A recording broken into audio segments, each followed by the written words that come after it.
Hello and welcome to another Revised Common Lectionary daily reading. My name is Brandon Waite, and these are today's readings. Our first reading for today comes from Psalm 145, verses 10 through 18. All your works shall give thanks to you, O Lord, and all your faithful shall bless you.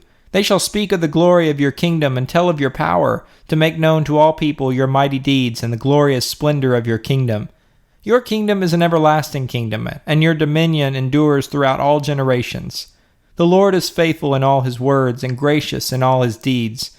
The Lord upholds all who are falling and raises up all who are bowed down. The eyes of all look to you, and you give them their food in due season. You open your hand, satisfying the desire of every living thing. The Lord is just in all his ways and kind in all his doings. The Lord is near to all who call on him, to all who call on him in truth. Our second reading for today comes from 2 Kings chapter 4, verses 38 to 41. When Elisha returned to Gilgal, there was a famine in the land. As the company of prophets was sitting before him, he said to his servant, "Put the large pot on and make some stew for the company of prophets." One of them went out into the field to gather herbs. He found a wild vine and gathered from it a lapful of wild gourds, and came and cut them up into the pot of stew, not knowing what they were. They served some for the men to eat, but while they were eating, they cried out, "O man of God, there is death in the pot." They could not eat it. He said, "Then bring some flour." He threw it in the pot and said, "Serve the people and let them eat." And there was nothing harmful in the pot.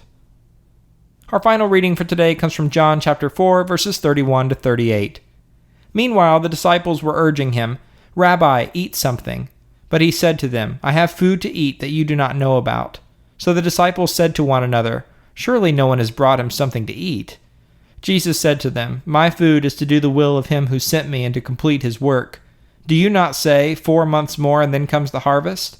But I tell you, look around you and see how the fields are ripe for harvesting. The reaper is already receiving the wages and is gathering fruit for eternal life, so that the sower and reaper may rejoice together.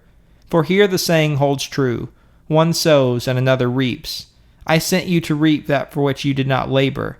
Others have labored, and you have entered into their labor." This is the word of the Lord. Thanks for listening. I hope you'll return tomorrow for another Revised Common Lectionary daily reading.